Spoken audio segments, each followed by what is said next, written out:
এশার নামাজ পড়ে কেঁদেছো, বান্দা নামাজের মুসল্লা যখন বসে যাও, আমি আল্লাহকে তোমরা বারবার বলো আল্লাহ আমার গুনাহ মাফ করে দাও, তারপরও আমি তোমাদের এই গুনাহ মাফ করে নিই। তারপরও তোমরা নিশি রাত্রে মানুষ যখন ঘুমে যায়, তোমার বিবি যখন ঘুম যায়, তোমার ছেলে যখন ঘুম যায়, তুমি নিশি রাত্রে ঠান্ডা পানি দিয়ে ওযু বানিয়ে নামাজের মুসল্লায় বসে তুমি আবার যখন ডাক দাও রব্বুল আলামিন, পৃথিবীর কোনো মানুষ আমার গুনাহ সম্পর্কে জানে না, তুমি আমার গুনাহ সম্পর্কে জানো।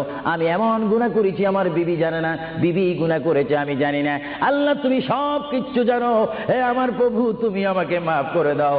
আমার আল্লাহ বলে তারপরও যদি তোমাদেরকে আমি মাফ না করি, তারপরও বান্দা তোমরা আমার রহমতের দরজা থেকে ফিরে যাইও না।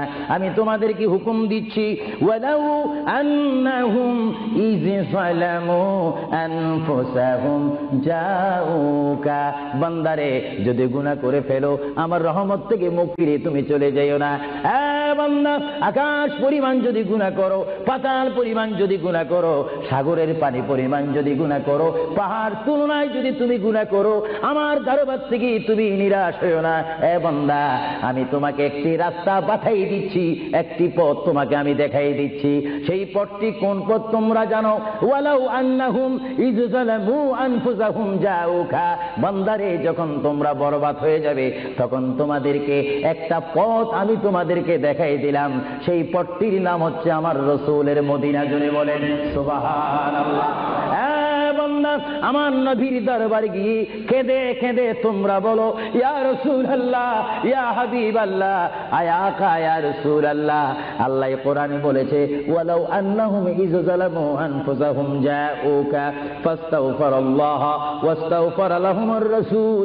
আল্লাহ বলেছে হে বান্দা তোমরা ডানে না গিয়ে, বামে না গিয়ে, পিছে না গিয়ে তোমরা সরাসরি আমার নবীর কদমে চলে যাও। আমার নবীর কদমে গিয়ে আমি আল্লাহর দরবারে তোমরা তওবা করো।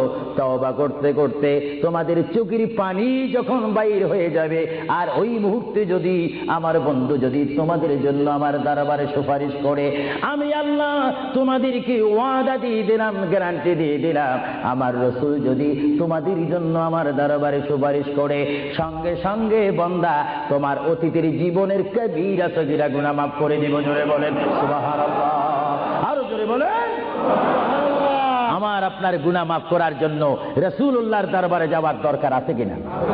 চিৎকার জীবন আছে কিনা?